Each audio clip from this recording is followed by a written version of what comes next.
नमस्कार दोस्तों, स्वागत है आप सभी का। तो प्रिय विद्यार्थियों, इस वीडियो में हम जो है राजस्थान बोर्ड की कक्षा 10 के लिए जो गणित विषय है उसके जो इम्पोर्टेंट एमसीक्यू है उनको हम यहाँ पर जो है सोल्व करवाने जा रहे हैं। तो देखिए, ये जो एमसीक्यू है आपके अर्धवार्षिक परीक्षा के साथ साथ ही जो है वार्षिक परीक्षा के लिए भी वेरी इंपॉर्टेंट है। तो इसलिए जो है यहाँ पर हम ये करवा रहे हैं। तो इनकी जो पीडीएफ है इसको हम आपके जो अपना टेलीग्राम चैनल है वहाँ पर जो है आपको अवेलेबल करवा देंगे। तो आप या तो इनको जो है अपने रजिस्टर में, आपके रजिस्टर में या तो लिख लें या फिर आप जो है इसकी प्रिंट करवा कर सेव रख लें, ताकि आपके जो ईयरली एग्जाम है उसमें भी आपके काम आ सके। तो यहाँ पर देखिए, हमने इस पार्ट 1 में जो है एक्सरसाइज 1 से लेकर एक्सरसाइज 7 तक के जो है क्वेश्चन लिए हैं। उसके बाद एक्सरसाइज 8 से एक्सरसाइज 14 के जो क्वेश्चन है हम पार्ट 2 में लेंगे। तो यहाँ पर देखिए, पहले हमारी प्रश्नावली है, प्रश्नावली एक वास्तविक संख्या है। तो इसमें देखिए कौन से जो एमसीक्यूज हैं जो आपके एग्जाम में बार बार आते हैं और आने की जिनकी संभावना है। तो हम यहाँ पर देखिए, जैसे हमारा पहला क्वेश्चन है 6 और 20 का एलसीएम तथा एचसीएफ क्रमशः है। अब यहाँ पर जैसे आपको पता है कि ये गणित है और गणित में जो है संख्या चेंज करके वो एग्जाम में देता है। तो जैसे हमने 6 और 20 का लिया, तो इसी तरह का जैसे मान लो कोई और भी संख्या है, जैसे 2 का या 20 का एलसीएम और एचसीएफ। तो इस तरह से मतलब पेपर पैटर्न आपको करना है कि पेपर किस तरह से जो क्वेश्चन है वो किस तरह से पूछा जाएगा, उसको करने का आपका तरीका आपको आना चाहिए। ये जरूरी नहीं है कि आपके एग्जाम में जो है 6 और 20 का ही पूछा जाए, आपसे 2 और 20 का भी पूछ सकता है, आपसे 4 और 50 का भी पूछ सकता है। यानी कि संख्या कुछ भी वो दे सकता है, बस आपको जो पैटर्न है उसका जो तरीका है वो आपको आना चाहिए। तो जैसे हम यहाँ पर इसको मान लो, जैसे हम सोल्व करें, तो जैसे 6 और 20 के अगर हम अभाज्य गुणनखंड निकालेंगे तो 6 के अभाज्य गुणनखंड आएंगे 2 इंटू 3 और 20 के आएंगे 2 इंटू 2 इंटू 5। क्लियर। तो हमारे लिए जो एचसीएफ होता है, एचसीएफ के लिए हम क्या निकालते हैं, जो कॉमन जो ओबेनिस्ट जो यहाँ पर फैक्टर होता है, यानी कि जो ओबेनिस्ट गुणनखंड होता है, जैसे मान लो कि जो दोनों में ही आ रहा हो। अब यहाँ पर देखो दो इसमें भी आ रहा है और इसमें भी आ रहा है, यानी कि एक जोड़ा हम यहाँ से लेंगे तो एक दोहे जो है हमारा आ जाएगा। इसके अलावा ऐसी कोई सी भी संख्या गुणनखंड नहीं है जो दोनों में कॉमन आ रहा हो। तो यहाँ पर देखिए केवल 2 है, तो ये 2 ही हमारा जो है एचसीएफ हो जाएगा। और एलसीएम की हम बात करते हैं, तो जो हमारा एचसीएफ होता है उसको तो हम एक बार लिख लेते हैं और बाकी की जो संख्याएं बचती हैं, बाकी के जो गुणनखंड बचते हैं उन सबको गुणा के रूप में हम लिख लेते हैं। ठीक है। और सबको जो है बाद में हम गुणा कर देते हैं। गुणा करने पर हमारा जो आंसर है वो 60 आएगा। तो इस तरह से जो एचसीएफ है वो 2 होगा और एलसीएम में वो 60 होगा, यानी कि इसका आंसर 2 और 60, यानी कि ऑप्शन नंबर से हमारा राइट हो जाएगा। तो देखिए आपको, लेकिन आपको केवल जो एग्जाम है उसमें आपको सिर्फ ये लिखना है, जैसे मान लो कि पहले का ये पहला है तो पहले में जैसे 6 ऑप्शन और 16 आंसर, या 16 हम लिख देंगे, उससे बाद में लिख दें, सॉरी 16 नहीं, यहाँ पर 2 60 हम ये लिख देंगे। इस तरह से जो है हमारा ये आंसर हम करते हैं। आपको एग्जाम में ये सॉल्यूशन दिखाने की आपको कोई जरूरत नहीं है। ये सॉल्यूशन आप जो है लास्ट में जो आपका रफ कार्य होता है वहां पर आप इसको कर सकते हो, क्योंकि ये आपके एमसीक्यू क्वेश्चन है, इसमें आपको सॉल्यूशन दिखाने की आवश्यकता नहीं होती। आप केवल इसको जो है 1 वर्ड में ही जो है, यानी कि ऑप्शन में इसको आपको आंसर को देना होता है। इसके बाद जो है अगला क्वेश्चन आपको किस तरह का पूछा जाता है कि 72 के अभाज्य गुणनखंडों की घातों का योग है। अब यहाँ पर देखिए 72 की जगह कुछ भी हो सकता है, उससे आपको दिक्कत नहीं होनी चाहिए। तो हम क्या करेंगे, जैसे कोई भी संख्या, जैसे हमारे पास 72 है तो 72 के हम क्या करेंगे, अभाज्य गुणनखंड कर देंगे। तो अभाज्य गुणनखंड हमारे पास आएगा 2 की घात 3 इंटू 3 की घात 2। तो यहाँ पर पूछा है घातों का योग, तो जैसे इसकी घात 3 और 2 दोनों को जोड़ेंगे तो 5 इसका आंसर आएगा, यानी कि ऑप्शन नंबर ए इसका राइट आंसर हो जाएगा। इसके बाद जो है अगला क्वेश्चन है हमारा कि निम्न में अपरिमेय संख्या नहीं है। अब यहाँ पर देखो अपरिमेय संख्या नहीं है पूछा गया है। तो देखिए हम जानते हैं कि √2, √3 और √7 ये तीनों जो है अपरिमेय संख्या है। इसके बाद देखिए यहाँ पर लिखा हुआ है √25। तो देखिए जब √25 का मतलब होता है कि 5, यानी कि वर्गमूल, जैसे 25 का जो वर्गमूल होता है वो 5 होता है। तो 5 यहाँ पर आ गया। 5 जो है एक क्या है, एक परिमेय संख्या है, यानी कि 5 को हम p/q में जो है लिख सकते हैं। तो ये हमारी परिमेय संख्या, तो इस वजह से जो हमारा आंसर है वो क्या होगा, √25 हमारा आंसर होगा। इसके बाद जो है अगला क्वेश्चन है कि यदि 6 और 20 का एलसीएम 60 है तो HCF होगा। देखो ये भी अच्छा क्वेश्चन है। इस तरह का जो है यहाँ पर संख्या चेंज करके आपको कोई सा भी क्वेश्चन वो दे सकता है, आपको बस पैटर्न जो है आना चाहिए। अब यहाँ पर देखो इसने बोला है कि एलसीएम इसने दे रखा है और HCF हमसे पूछा है, तो हम यहाँ पर क्या लगाएंगे, हमें पता होता है कि दो संख्याओं का HCF और एलसीएम का जो गुणा होता है उन संख्याओं के दोनों के गुणा के बराबर होता है। तो यहाँ पर देखिए HCF इंटू एलसीएम बराबर 6 इंटू 20। क्लियर। अब देखिए हमारे पास जो है इसने एलसीएम हमें दे रखा है और HCF हमें ज्ञात करना है, तो HCF को हम इस तरफ रखेंगे और एलसीएम जब हम इधर भेजेंगे तो ये गुणा में तो कहाँ जाएगा, भाग में, और एलसीएम का जो मान है वो कितना है, 60 है। तो देखिए यहाँ पर जो हमारा आंसर है कि 6 से 60 जो है 10 बार कट जाएंगे और 10 से जो 20 है वो कितनी, 2 बार कटेंगे, यानी कि जो HCF है हमारा वो कितना, 2 आएगा। अब ये क्वेश्चन इस तरह से भी पूछा जा सकता है कि अगर 6 और 20 का जो HCF 2 है तो एलसीएम ज्ञात करो। तो यहाँ पर क्या होगा, HCF का भाग दे देंगे, हम भाग देंगे तो कितना जो है हमारा 60 आंसर आएगा। अब ये क्वेश्चन एक इस तरह से भी पूछा जा सकता है कि अगर दो संख्याएं हैं जिसमें एक संख्या तो 6 है और उनके HCF और LCM वो दे देता है और दूसरी संख्या आपको ज्ञात करवाए, तो आपको कोई दिक्कत नहीं होनी चाहिए। HCF और LCM के जो गुणा में है इस हम 6 का भाग दे देंगे तो हमारा आंसर क्या आएगा, 20 आएगा। तो इस तरह से मतलब एक ही क्वेश्चन से जो है 4 तरह के क्वेश्चन बन जाते हैं, वो आपको आने चाहिए। इसके बाद जो है अगला क्वेश्चन है कि वास्तविक संख्याओं में सम्मिलित है। देखिए वास्तविक संख्याओं में जो है परिमेय और अपरिमेय दोनों संख्या शामिल होती है, तो हमारा ऑप्शन नंबर 6 इसमें आंसर आ जाएगा। इसके बाद देखिए अगला क्वेश्चन है कि एक अपरिमेय तथा परिमेय संख्या का गुणनफल होता है।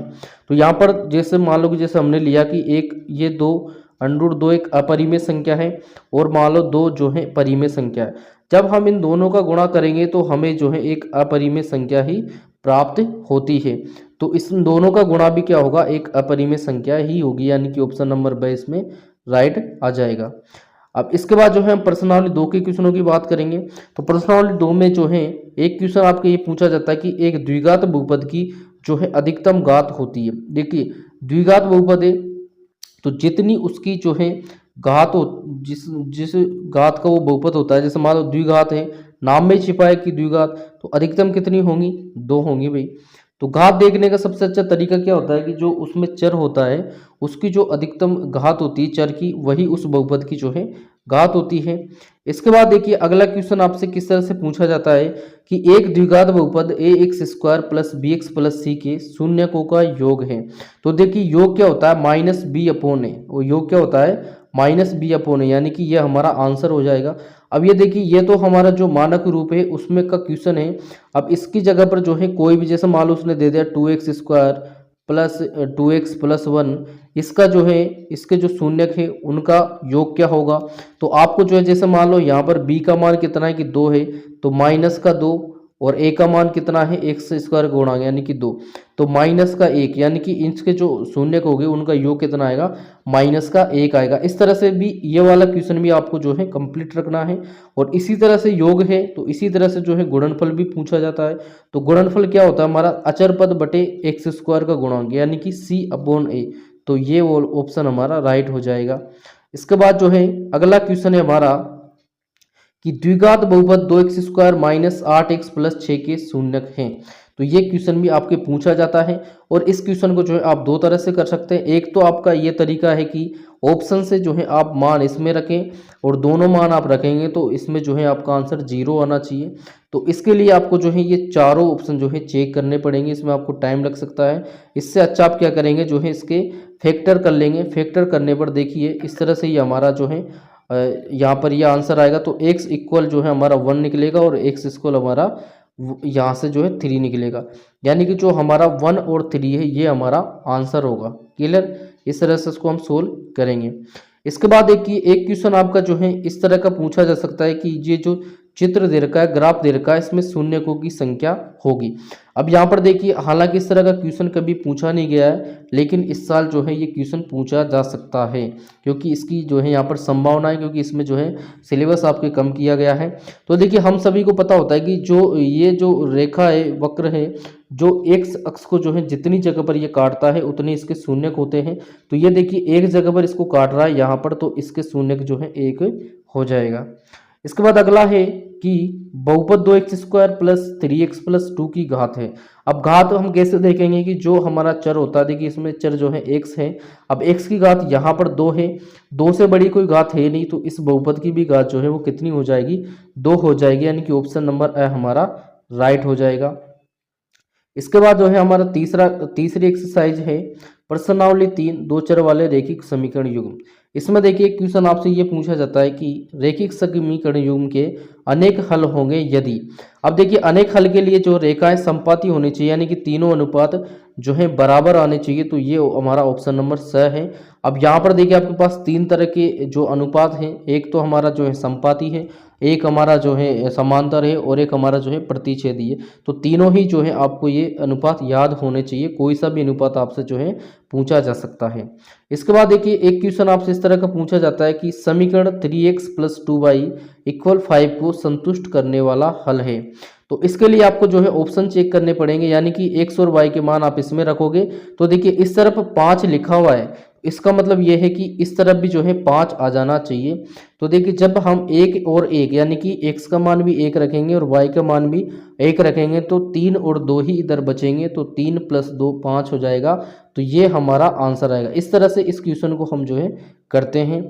इसके बाद देखिए अगला क्वेश्चन आपसे जो है इस तरह का पूछा जाता है। यह हालांकि जो है एक्सरसाइज 7 का क्वेश्चन है, लेकिन इसमें भी जो है आपसे पूछा जा सकता है कि बिंदु 3 4 की y अक्ष से दूरी होगी।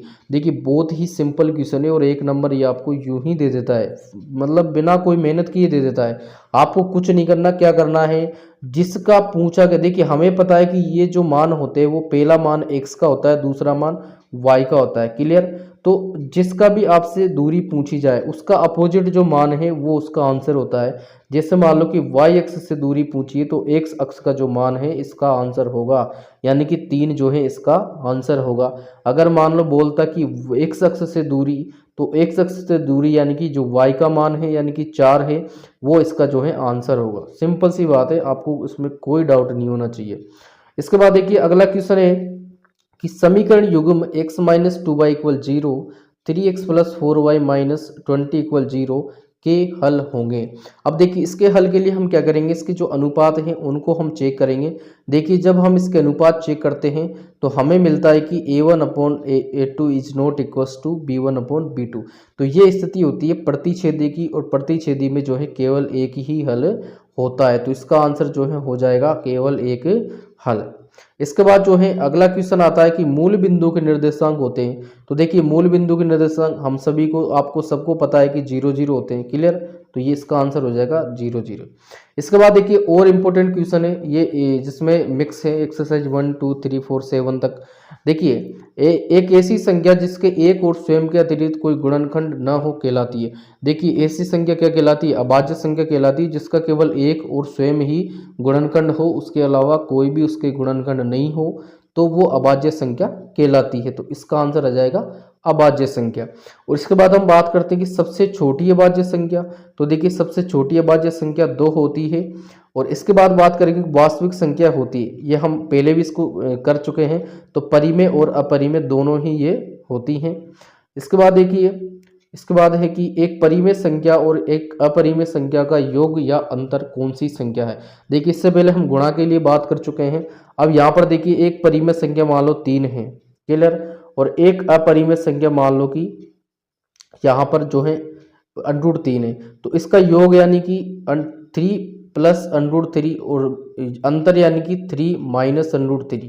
तो ये दोनों भी जो है क्या होंगी, अपरिमेय संख्या ही होंगी। तो ये हमारा आंसर आएगा अपरिमेय संख्या। इसके बाद है कि यदि किसी संख्या को p अपॉन q के रूप में नहीं लिखा जा सकता हो तो वो संख्या होती है। तो देखिए ऐसी संख्या क्या होती है, ऐसी संख्या अपरिमेय संख्या होती है। अगर हम इसको p अपॉन q में लिख दें तो वो कौन सी होती है, वो परिमेय संख्या होती है। तो ये कौन सी होगी, अपरिमेय संख्या होगी।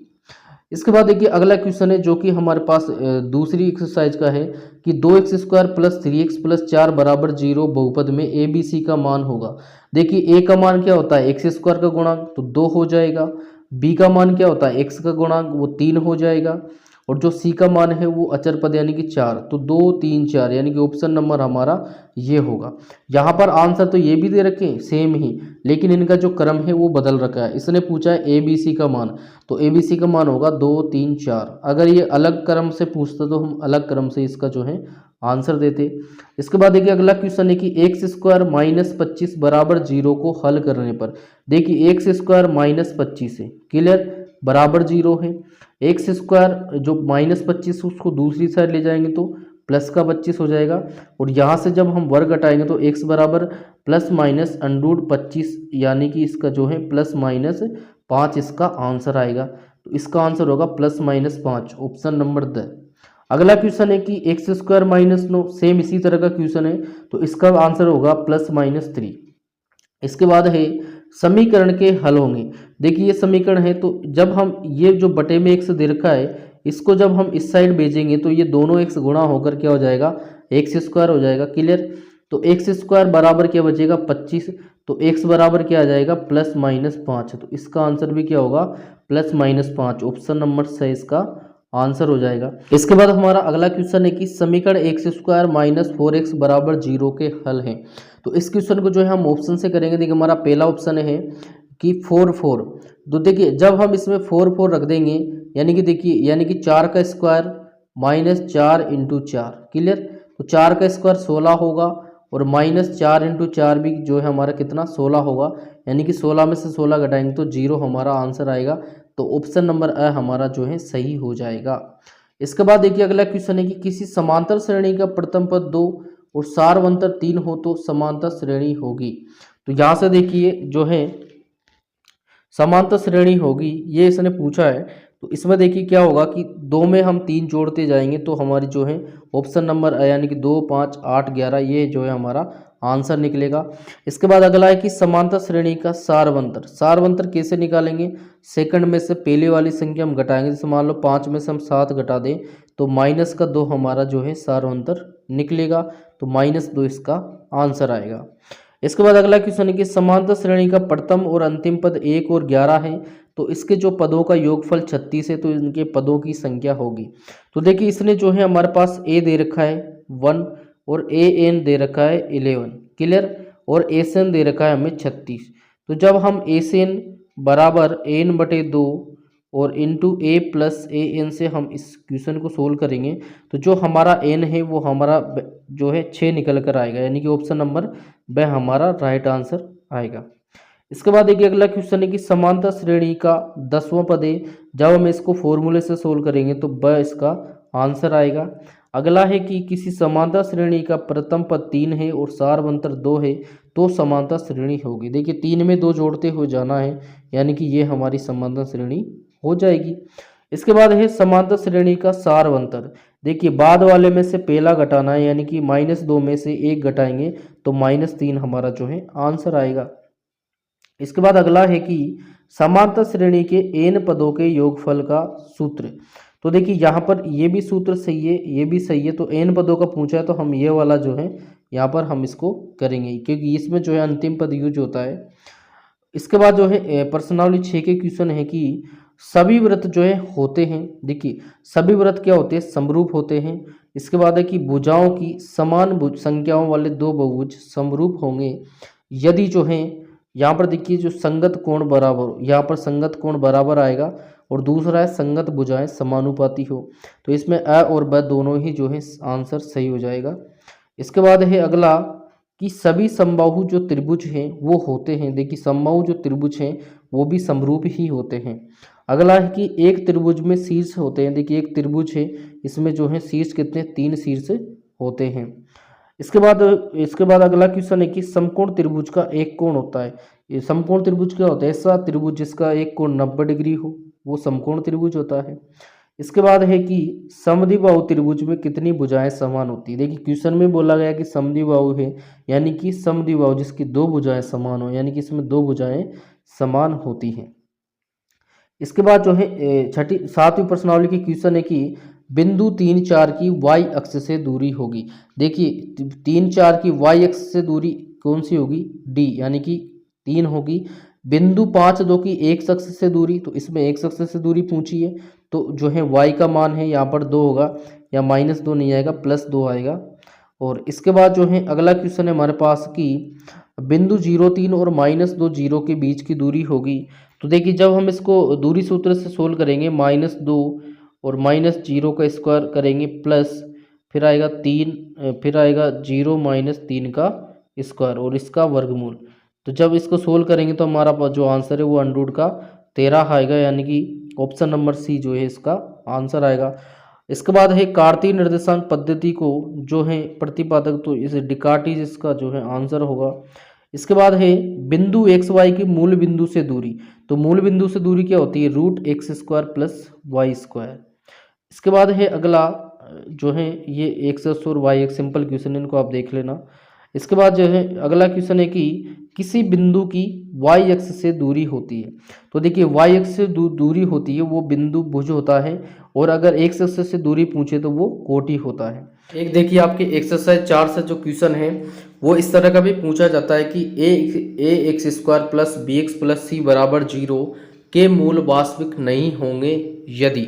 देखिए यहाँ पर मूल वास्तविक नहीं होंगे का पूछा है, तो जो विभक्ति करे उसका मान जो है 0 से छोटा होना चाहिए, यानी कि नेगेटिव होना चाहिए, यानी कि b² - 4ac ग्रेट जो है <0, तब इसके जो मूल है वो वास्तविक नहीं होंगे, यानी कि काल्पनिक होंगे।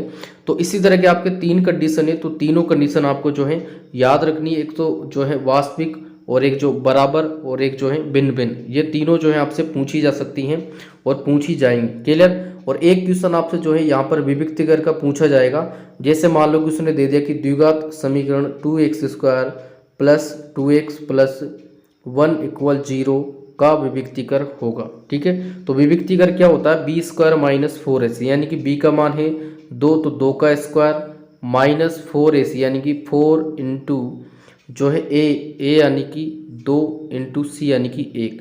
तो यहाँ से हम 4 -8 हमारा जो है यहाँ पर, यानी कि -8, यहाँ -4 जो है इसका विभक्तिकर होगा। और एक आपसे क्या पूछा जाता है कि जैसा भी हमने यहाँ पर आपको एक जो है उदाहरण दिया कि 2x² + 2x + 1 = 0 के मूल जो है, इसके बाद आपसे पूछा जाएगा वास्तविक होंगे, काल्पनिक होंगे, या जो है भिन्न भिन्न होंगे, बराबर बराबर होंगे। तो उसके लिए आपको क्या करना पड़ेगा? जो है विभक्तिकर निकालना पड़ेगा, और उसके आधार पर आपको वो क्वेश्चन देखना पड़ेगा। तो ये क्वेश्चन भी जो है आप जरूर करें, ये भी आपसे जो है पूछा जाएगा और पूछा जाता है।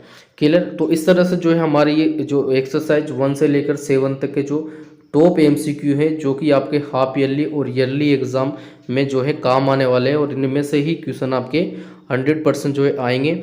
और इसके अलावा देखिए यहाँ पर मैंने आपको पहले ही बता दिया कि क्वेश्चन की जो संख्या है वो चेंज हो सकती है, क्योंकि वो चेंज होती भी है, सेम टू सेम क्वेश्चन तो आता नहीं है। लेकिन बस संख्या चेंज से आपको कोई दिक्कत नहीं होनी चाहिए, क्योंकि आपको पैटर्न उसका जो है पता होता है। क्लियर?